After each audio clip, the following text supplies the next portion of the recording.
Kotai hulea beram puten beram manvelai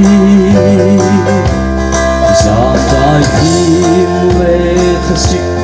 ruak tiang len amuna Vantir ko in an puang chan chin lom Oi na alo piang ka Bethlehem Leile van lali mase Rangin to mape Orulo min chipay buki nane ipang vea Angay rolu bertin lung ilanu Inaro puyatin Chu gian thiang betaka Chiel sen lâu van mi quy tình giang cô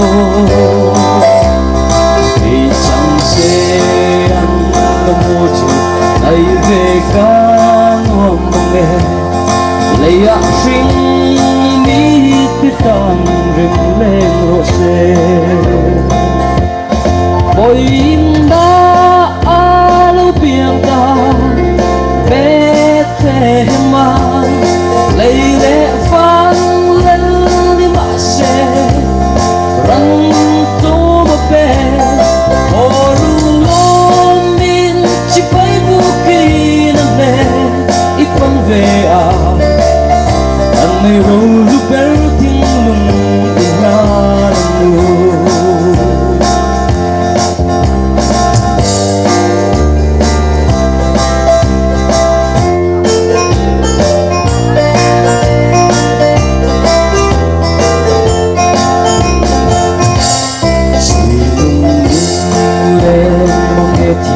Layan na chamrenge Apian na Bethlehem Ram din tok chu Banal na wang mapian na Undang na ong love Dula kang ting lumalo piang rose Oy na piang ka Bethlehem Leile van lali mase Rang to mape Orulo min chipay buki nane ipang vea Anay rolu berting lung ilanu Oy na piang ta Bethlehem Leile van lali mase